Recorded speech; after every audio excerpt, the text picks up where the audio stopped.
Be careful in Walmart, folks. Crime in broad daylight. Car inventory continues to grow to millions. Inflation is still holding back multiple businesses from getting back on their feet. Let's be honest. More stores are closing their doors, which will ultimately lead to layoffs and force some of our workforce to try and have to look for other ways to make money. Efforts that may or may not be fruitful for them as they also continue to swipe their credit cards just to be able to afford their expenses. Now, this cycle, it won't be great for many of us as, we're already seeing even more problems rise in different markets and in different sectors. I mean, just take this one story about the clothing retailer EbLens. They just announced that they're closing not one, but all of their stores by the end of summer. Do you guys know how bad things have to be for a business to literally just be forced to give up and shut down all their locations? A spokesperson for the store had said that both the health crisis and the inflation influenced their decision and that retail nowadays is a very tough business. How many of you guys work in retail? I worked in retail many years as I started, my first jobs. So much for our economy recovering, huh? But it's not just the economy that's influenced some of these stores. Theft is also playing a major role. I mean, just look at what's happening in Los Angeles right now. A liquor store was broken into by thieves who stole around $700,000 worth of rare wines. Now, the owner of the store says that the thieves used a knife to slice a hole into the ceiling above their wine cellar, which is where they keep most of their expensive wines.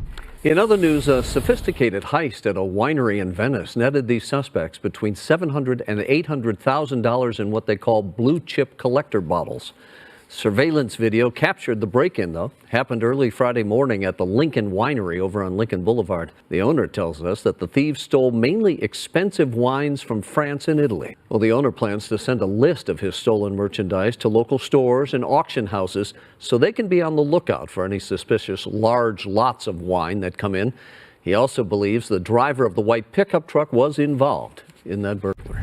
Okay. Now this one sounds like an inside job if you ask me, because how the heck do the thieves know exactly where your most expensive wine is, but it doesn't change the fact that nothing's sacred anymore. I sure hope this ain't some insurance scam going on over there. Anything and anyone could be a target nowadays. Now speaking of which, drivers in different parts of the country like Los Angeles, Oakland, Glendale, San Jose, Long Beach, and San Francisco may be getting speeding tickets without ever talking to an officer. That is, if Assembly Bill 645 is approved, which will authorize speed limit cameras that are capable of capturing image of the rear license plate of cars that are traveling 11 miles per hour or more over the posted speed limit. Fines will start at $50 and can increase depending upon your speed. Wow, I wouldn't even want to drive out there. Like, you're just a sitting duck. I mean, they're basically admitting that they need money. And they need you to pay for, whatever it is that they just want to be able to fund. I mean, just imagine you're doing, 11 miles, 12 miles an hour over the speed limit, once a day, not even realizing it. That's like a $1,500 fine by the end of the day if you keep getting hit,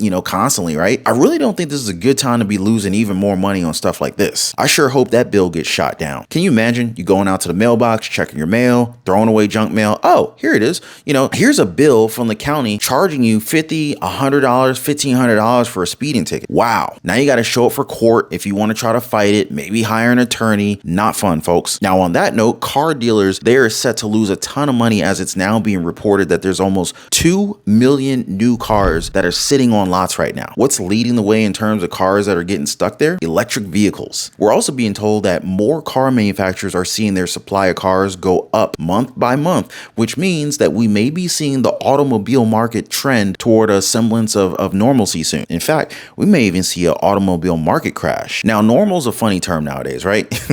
All right, not that funny. Anyway, but funny in a non-humorous way as credit card debt continues to rise for many Americans as households seem to be confident enough to keep swiping through, even though, we're being told that interest rate hikes are still expected from the Federal Reserve. Now, this is not a good normal, folks. In fact, this should be the time where more of us should be cleaning up our debt rather than building up debt. I mean, check out this number. The average credit card interest rate is now sitting at 24.06%. Can you believe that? And can you believe that JP Morgan CEO Jamie Dimon, when he says that consumers are in good shape right now with more of us just spending our excess cash? Now, if you're still with me here, please do me a huge favor, drop a like for the video, and also make sure that you are subscribed to the channel. A lot of people have been messaging me and complaining that they've been somehow unsubscribed from the channel, so make sure you're still subscribed. Appreciate it anyway, folks. So now, keeping on the topic of credit cards, did you guys hear about what happened at a Colorado Walmart? Well, there are scammers that are literally stealing people's debit cards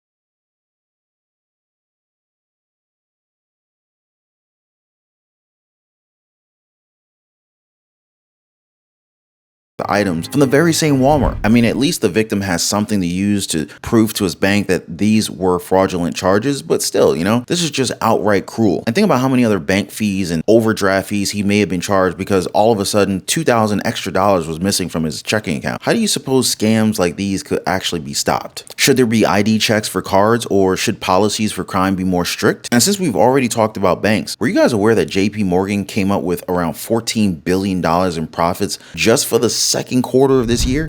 Unbelievable, right? Well, they can thank their huge acquisition of First Republic Bank back in May, which caused their profits to jump by 67% compared to the previous quarter. Makes you wonder if this was all planned. And I guess it also helps that First Republic was provided a $50 billion bailout, although without the acquisition, JP Morgan still would have done pretty well. But while some banks are showing success, others are saying that things aren't any better in the real world, especially with inflation still breathing down our necks. But what are we being told? The fight against inflation is working, and life's becoming easier for more Americans as we speak. But the question is this really what's happening? Now, some critics say that the 3% annual inflation rate is succeeding in fighting rising prices, and that this should actually lead the Federal Reserve to pivot and now move on to monetary easing. But let me ask you guys, does it feel like the dollar is back in shape? Do you feel like we're at a point where our purchasing power is close to where it was just a few years ago? Or are we nowhere near that point in time when most Americans actually enjoyed financial freedom? Now, it's going to be pretty hard to argue with the numbers, as Flix North America, owners of both Flixbus and Greyhound, have reported that the 4th of July weekend showed bookings jump by 63%. And this is after they saw it up by 70% over Memorial Day weekend. Now, what some say is another sign of the times, more travelers are now downsizing in a way to regional bus carriers, as traveling by plane has just become way too expensive. Besides being a pain due to delays and dealing with annoying, angry TSA agents, cancellations, and of course, airlines losing our luggage time and time again. But what are your thoughts on this, guys? Does this prove that people are now running out of disposable income? Or is it proof that people are merely adapting to the times, but still have the necessary firepower when it comes to spending money on themselves for leisure? Make sure to share your thoughts in the comment section down below. Now, before I go, guys, I just want to thank you so much for watching. Please drop a like for the video if you enjoyed it. Also, consider subscribing to the channel. And if you own a home, make sure your home is protected. Get your free home warranty quote. There's a link in the description down below in the description of this video.